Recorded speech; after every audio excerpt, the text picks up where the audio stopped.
नमस्कार, जय श्री राम दोस्तों। मैं जितेंद्र बोहरा एक और कहानी ले आया हूँ आपके फिर क्या हुआ के नए एपिसोड में। ये एक पॉडकास्ट नहीं है, ये एक स्टोरी टेलिंग एपिसोड है। और आज की जो कहानी लेकर के आया हूँ वो है कोंकणी महाराष्ट्र के एरिया से। आज हमारी स्टोरी का टाइटल है बयंगी।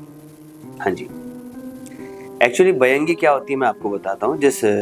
इस टॉपिक के बारे में जब मैं पता कर रहा था, रिसर्च कर रहा था, तो मुझे भी काफ़ी नेगेटिव चीज़ें फील हुई और काफ़ी हतप्रभ कर देने वाली चीज़ें मुझे पता चली। जैसे मैं बताता हूँ आपको कि एक्चुअली ये जो बयंगी होती है या होता है, ये हमें नहीं पता, बस एक एंटिटी होती है। ये आपको एक तांत्रिक से सिद्ध करवानी पड़ती है, उससे लेनी पड़ती है। तो इसी पे बेस्ड है ये कहानी। और ये बयंगी क्या करती है ये आगे चल के आपको कहानी में पता चल जाएगा। तो दोस्तों, ये कहानी है अलवंती की, और ये जो कहानी मुझे भेजी है ये है अलवंती के पोते। उन्होंने मुझे कहानी भेजी। अलवंती और उनके पति सचिन, ये उन दोनों की कहानी। तो कहानी शुरू करते हैं सचिन से। सचिन अपने घर के सबसे छोटे बेटे थे। इनसे बड़े दो भाई थे जिनकी शादी हो चुकी थी। सचिन पढ़ाई लिखाई में अच्छे थे, लेकिन उन्हें बिजनेस करना था, तो वो हमेशा से पुणे, मुंबई जाया करते थे। ये जो गांव है ये पुणे के साइड में। मैं गांव का नाम डिस्कस नहीं कर सकता क्योंकि आगे आगे आपको पता चल जाएगा। मैं अपने आप को किसी कंट्रोवर्सी में नहीं फंसाना चाहता इसलिए, क्योंकि ये सच्ची घटना पे आधारित है। तो हुआ यूं कि पुणे साइड गए थे और वहां एक लड़की से इनकी मुलाकात हो गई, अलवंती की। तो सचिन और अलवंती, कहता ना पहले नजर में पहला प्यार हो गया, तो यही दोनों का सीन था। इन्होंने एक दूसरे को जैसे ही देखा इन दोनों को प्यार हो गया। सचिन कुछ 3 से 4 हफ्तों के लिए, करीबन 1 महीने के लिए पुणे गए। तो अपने काम के साथ साथ अलवंती से हर शाम को मिलना जुलना शुरू हो गया। दोनों के बीच प्यार उफान पे चढ़ गया। अब ये प्यार इतना ज्यादा उफान पे चढ़ गया कि इन्होंने तुरंत डिसाइड कर लिया कि हम शादी करेंगे। क्योंकि कहावत है, कहते हैं कि प्यार ना देखे जात पात, भूखा ना देखे बासी भात, और थका ना देखे टूटी खाट। तो सचिन को अलवंती से इतना प्रेम हो गया कि जैसे ही वो घर पहुंचे, उन्होंने अपनी माताजी को बताया कि मुझे एक लड़की मिली है पुणे में और मुझे उससे प्रेम हो गया, मुझे उससे विवाह करना। तो ऐसे में उनकी मम्मी और पापा दोनों ने कहा कि आओ, लाओ, हमसे मिलाओ, कौन है, क्या है। तो जैसे ही सचिन ने बताया कि अलवंती का गांव फलाना फलाना है, तो उस गांव का नाम सुनते ही सचिन की मम्मी आश्चर्यचकित हो गई और बहुत अलर्ट हो गई। तो सचिन की मम्मी ने सचिन को समझाया, कहा कि बेटा तुझे पता है, हमारे पूरे महाराष्ट्र में, स्पेशली उस गांव से कोई बहू लेकर के नहीं आता, क्योंकि ये दंत कथाएं हैं कि वहाँ की जो स्त्रियां हैं या वहाँ के लोग हैं वो काला जादू, इस सब चीज़ों में बहुत ज़्यादा इन्वॉल्व रहते हैं। तो लोग हमेशा से उन्हें अवॉइड किया करते थे। लेकिन जी प्यार होता है, प्यार परवान चढ़ा था, कौन किसकी सुनता है। तो सचिन ने अपनी माता से कहा कि मम्मी कैसी बातें कर रहे हो आप, अरे गुजरे जमाने की चीज़ है, अब ऐसा कुछ नहीं है। पढ़ी लिखी लड़की है, पुणे में जॉब ढूंढने के लिए आई थी और मैंने उसके साथ 1 महीना बिताया, मुझे तो बहुत अच्छी लगी। माँ बाप भी अपने बेटे के सामने और क्या करते, घुटनों पे आ गए। लो जी, हो गई दोनों के बीच में शादी। अब शादी होकर के सबसे छोटी बहू घर आई। अलवंती का स्वागत बड़े जोर शोर से हुआ, बहुत धूमधाम से स्वागत हुआ। तो अक्सर क्या होता है ना कि हमारे घर में सबसे छोटा सदस्य होता है, उसी को सबसे ज्यादा काम दिए जाते हैं, जो कि अच्छी चीज है। और उस काम को पूरा करना सबसे छोटे सदस्य की कृतज्ञता भी होती है। तो हुआ यूं कि 2-3 महीने तक सब अच्छी तरह चला। उसके बाद अलवंती को ऐसा फील होने लग गया घर में कि भाई मेरी कोई नहीं सुनता, या मुझे वैल्यू नहीं दी जाती, या मुझे नीचा दिखाया जाता है। उसको अंदर से ईगो बोल सकते हैं या डिससेटिस्फेक्शन बोल सकते हैं। उसे ऐसी फीलिंग आने लग गई अपने इन-लॉज की। अलवंती इस बात को लेकर के सचिन से बहुत बार झगड़ा किया करती। उनके कमरे से रात को झगड़ने की आवाज आती थी और सुबह तक सब नॉर्मल हो जाता।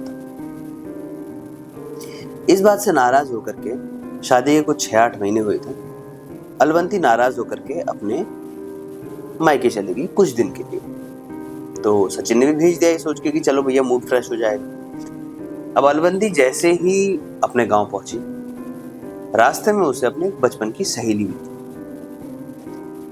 दोनों बैठे, अलवंती ने अपनी सारी सिचुएशन बताई। लेकिन क्या होता है ना, जब आपकी आंखों के आगे कोई पर्दा पड़ा होता है तो हमें खाली वही दिखता है जो हम देखना चाहते हैं। ऐसा नहीं है कि अलवंती के परिवार वाले उसे प्यार नहीं करते थे, लेकिन वो घर की इकलौती बेटी थी तो उसे लगता था कि उसे ऐशो आराम, सुख सुविधाएं सब कुछ इस तरह से मिलनी चाहिए जैसे कि एक कहते हैं ना प्रिंसेस की तरह।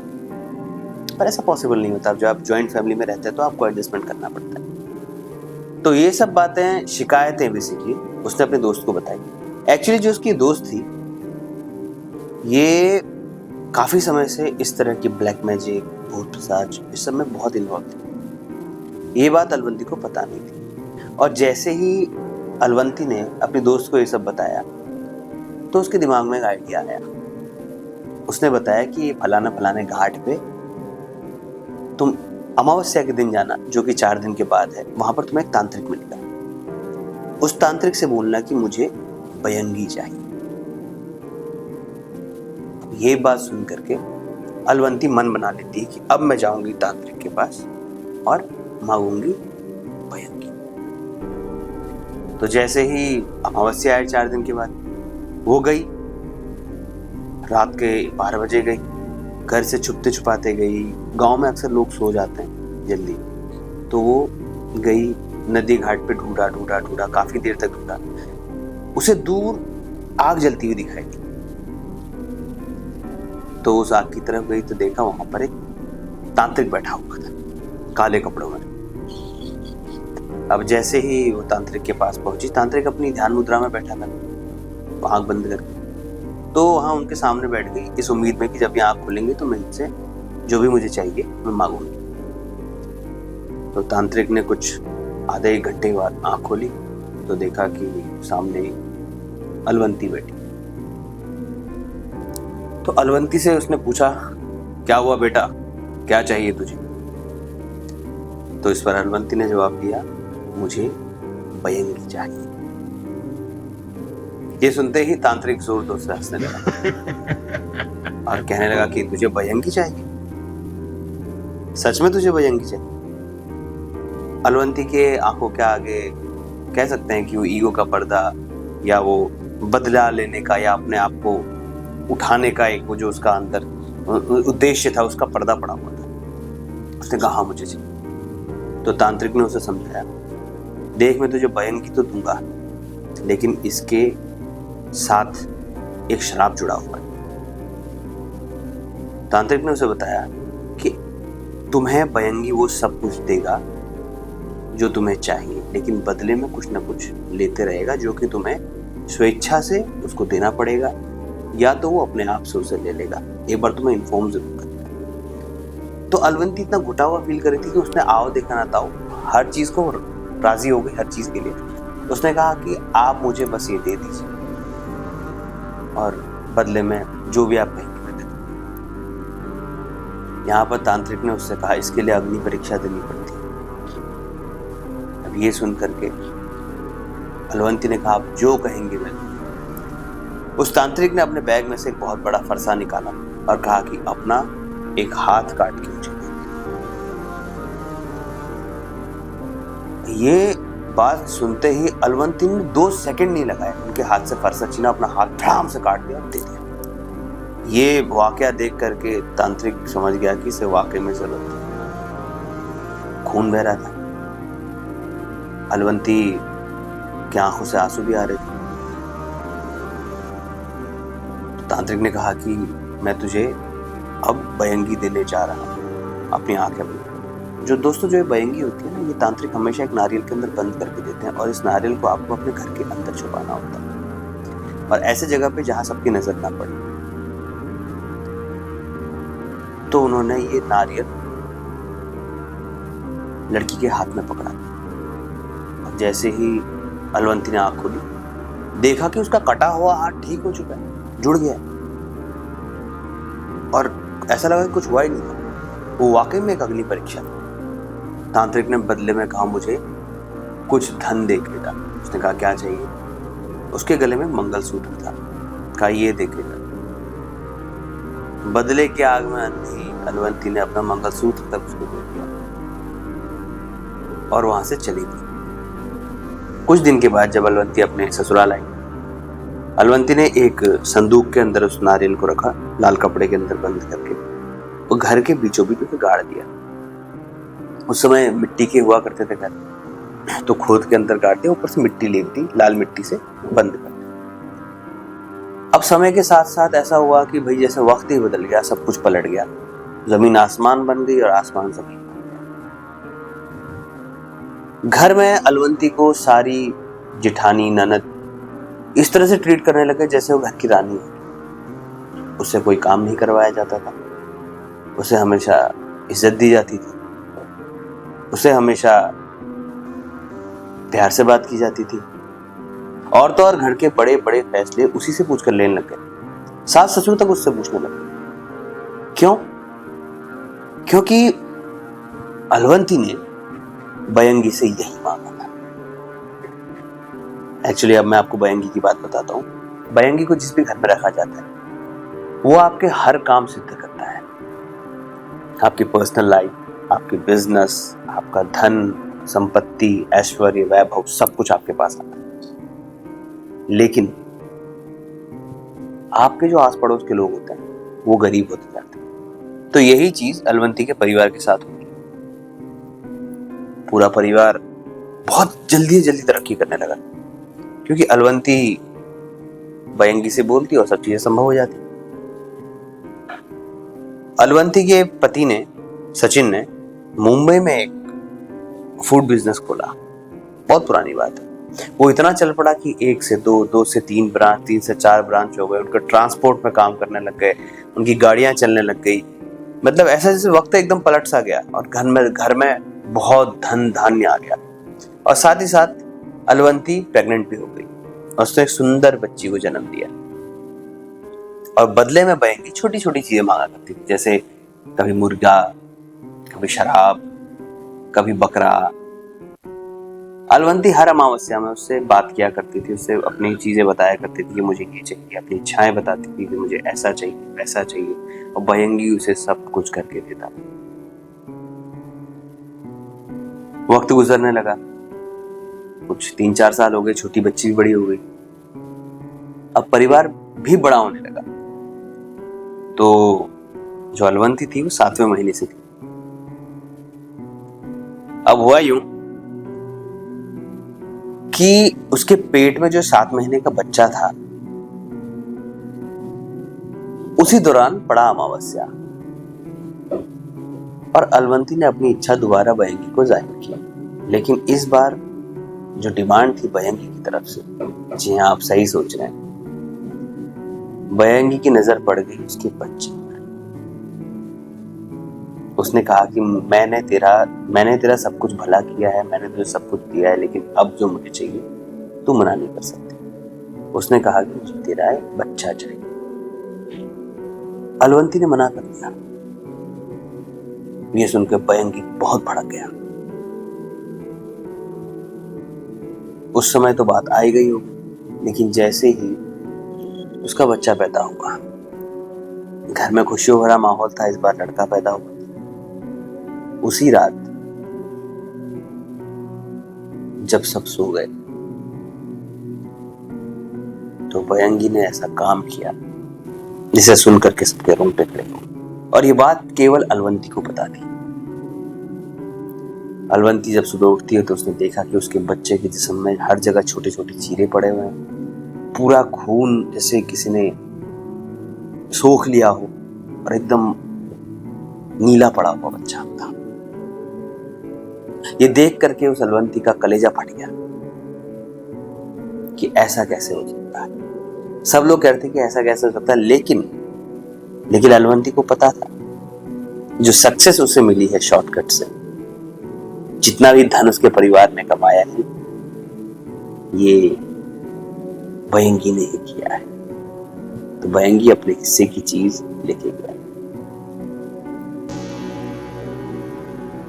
अब वक्त के साथ साथ उस बच्चे की याद भी धूमिल हो गई। अब अलवंती जो थी उसके मिसकैरेजेस होने लग गए और बच्चे पैदा नहीं। अब कुछ महीने के बाद बयंगी फिर से उसको सपनों में आया और उसने कहा कि मुझे एक बेटी चाहिए। तो बयंगी उसके बाद मानव बलि की डिमांड करने लग गया। अब ऑलरेडी अलवंती अपने एक बेटे को खो चुकी थी, तो उसमें हिम्मत नहीं थी। लेकिन शर्त यही थी, तांत्रिक ने भी बताया था कि बयंगी आपकी हर इच्छा पूरी करेगा, लेकिन आपको बदले में उसकी हर इच्छा भी पूरी करनी। अब यहां पर जैसे ही अलवंती ने बयंगी को मना कर दिया कि मैं और मानव बलि नहीं दूंगी, इस बात से बयंगी बहुत नाराज और गुस्से में। अब ये बात हुए कुछ 2 या 3 हफ्ते ही हो रहे थे कि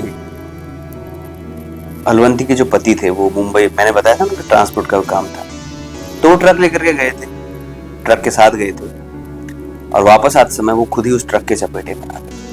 उनकी मृत्यु हो गई। हल्के हल्के करके उनके परिवार के और भी सदस्य, मझले भाई, उनकी बिटिया, उनकी पत्नी, उनका एक छोटा बेटा, हर महीने एक करके किसी न किसी के घर में डेथ हो जा रही थी। तो ये देख करके जो सबसे बड़े भाई थे वो एकदम घबरा गए। उन्होंने घर में जितना सोना था, पैसा था, जितने भी जेवरात थे, सब उठाए, झोली में डाले और रातों रात अपनी पत्नी और अपनी बिटिया के साथ वहां से भाग गए। भाई मरताना क्या करता है इंसान, क्योंकि उन्हें कहीं ना कहीं एहसास हो गया था कि शायद कुछ तो हमारे घर में गलत हुआ है।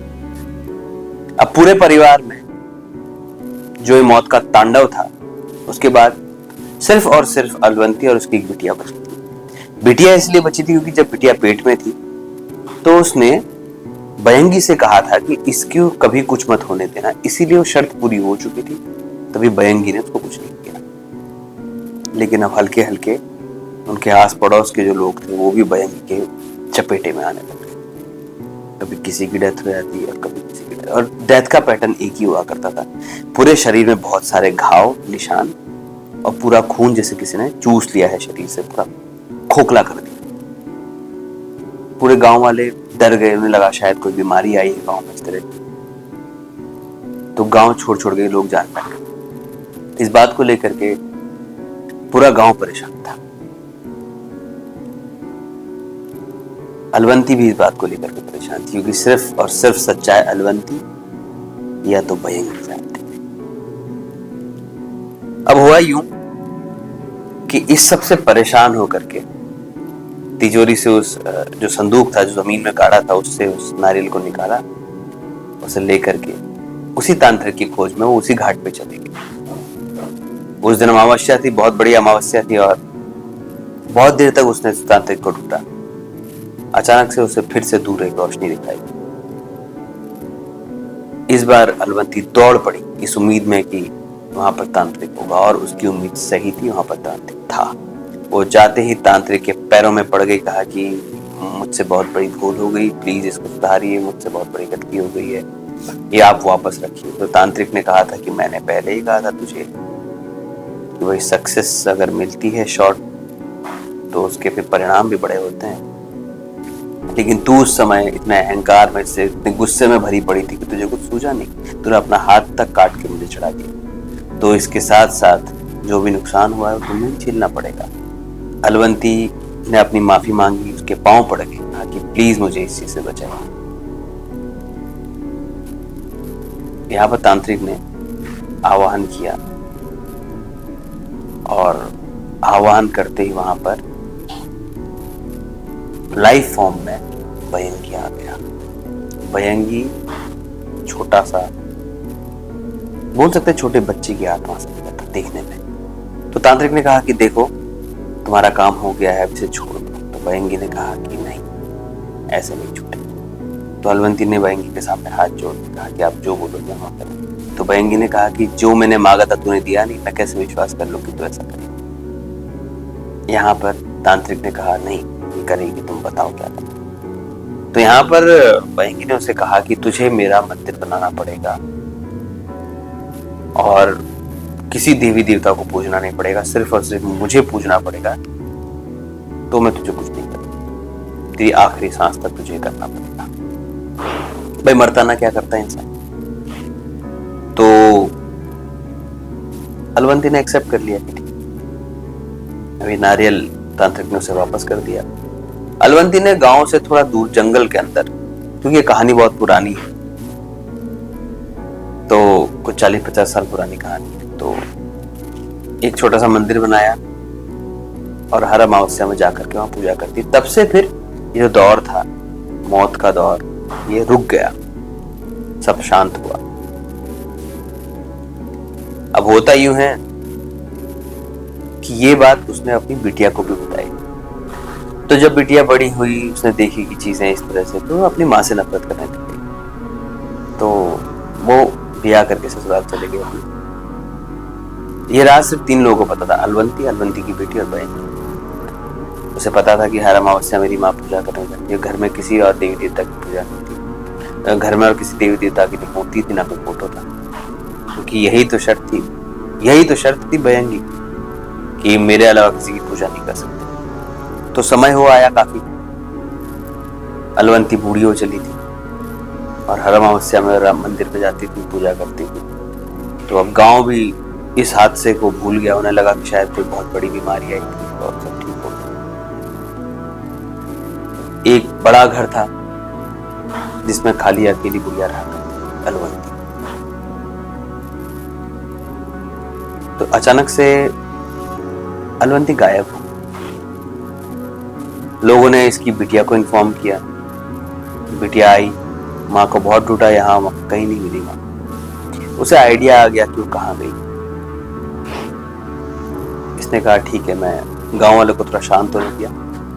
उसके बाद रात को ये गई उसी मंदिर। तो उस मंदिर के सामने देखा कि इसकी माँ लेटी हुई है। इसकी माँ के पूरे शरीर में नुचा हुआ शरीर था, खून पूरा सूख रखा था, चूसा हुआ था, गर्दन मुड़ी हुई थी, हाथ पांव सब टूटे हुए थे। तो ये समझ में आ गया कि इस श्राप का अब जाकर के अंत होगा। फिर इसने अंत्येष्टि की अपनी मां की। आई होप कि अलवंती की आत्मा को शांति मिले। सो अभी भी वो मंदिर है। एक्चुअली मैं, जिन्होंने कहानी मुझे भेजी है अलवंती के, बिटिया थी, उनकी बेटे हैं, और मैं इनका नाम डिस्क्लोज नहीं कर सकता क्योंकि काफी बड़े और मशहूर आदमी। इन्होंने बिल्कुल मना किया है, और गांव का नाम भी ले सकता क्योंकि इन्होंने मना किया है। तो जो लोग कोंकणी एरिया से वो समझ गए किस गांव की बात कर रहा हूं। तो फिर आज की कहानी यहीं समाप्त होती है, बयंगी की। देखिए हम लोग क्या होता है ना, छोटे छोटे लालच में आकर के कुछ ऐसे बड़े फैसले ले लेते हैं जिसके लिए हमें क्या, हमारे पूरे परिवार को भुगतना पड़ता है। तो लालच में मत आइए। ये मत सोचिए कि हमें शॉर्टकट अपनाना है लाइफ में। अपने ईश्वर पे, अपनी मेहनत पे, अपने माता पिता के आशीर्वाद पे यकीन रखिए। अपनी मेहनत करते रहिए, आपको फल अवश्य मिलेगा। शॉर्टकट्स मत ढूंढिए। और घर के अगर आप छोटे हैं ना, तो अगर बड़ा कुछ आपसे कह दे या डांट दे, तो ये सोचिए कि वो आपसे प्यार करते हैं इसलिए डांटते हैं। ये मत सोचिए कि मुझे अलग माना जाता है, क्योंकि बाहर के जो लोग होते हैं कुछ भी करें, हमारे परिवार वालों को फर्क नहीं पड़ता। डांटा उसी को जाता है जिससे इंसान प्रेम करता है, जिससे प्यार करता है। तो आई होप आप लोगों को ये कहानी अच्छी लगी हो। कहानी अच्छी लगी तो इसे लाइक कीजिए। कहानी कैसी लगी उसे कमेंट कीजिए। अगर आपके पास इस तरह की कोई कहानी है तो हमारे साथ शेयर कीजिए। नीचे एक नंबर दिया गया है, इस पे व्हाट्सएप के थ्रू ऑडियो नोट भेजिए, अपनी पूरी कहानी बताइए। मैं आपकी कहानी आपके पॉइंट ऑफ व्यू से हमारे लोगों तक पहुंचाऊंगा। हमारे चैनल को शेयर कीजिए, सब्सक्राइब कीजिए, और एक नोटिफिकेशन बेल होता है उसको रिंग कर दीजिए, ताकि जैसे ही मैं कोई नया वीडियो डालूं तो उसकी नोटिफिकेशन आप तक पहुंच जाए। और हमें आपके सपोर्ट की जरूरत है, क्योंकि मैं नोटिस कर रहा हूँ कि सब्सक्राइबर मुझे नहीं मिल रहे हैं। तो प्लीज जिसको भी आप शेयर करें तो उनसे बोलिए कि भैया चैनल सब्सक्राइब कर लो, अच्छा चैनल है। मैं और मेरी पूरी टीम बहुत मेहनत करती है आप लोगों के लिए। सो आप लोग प्लीज लाइक कीजिए। और अगर आप मेरा गेस्ट बनना चाहते हैं मेरे पॉडकास्ट में, और आपके पास भी ऐसी कोई कहानी है या कोई स्पेशल टैलेंट है, जैसे astrology, tarot card reading, dieting, diet plans, कुछ भी आपका कोई बिजनेस है, इसका आप प्रमोशन करवाना चाहते हैं और आपके पास कुछ कहानियां भी हैं, तो आप मेरे पार्टनर बन सकते हैं। ऑन कैमरा अपना एक्सपीरियंस शेयर कीजिए, अपने बिजनेस के बारे में हमें बताइए, जिससे आप हमारे परिवार तक भी पहुंच पाएंगे और लोग ऑनलाइन आपको संपर्क कर सकते हैं। तो इसी आशा के साथ आज का ये एपिसोड मैं खत्म करता हूं और आप लोगों के सपोर्ट की जरूरत है। Please support us. Thank you so much.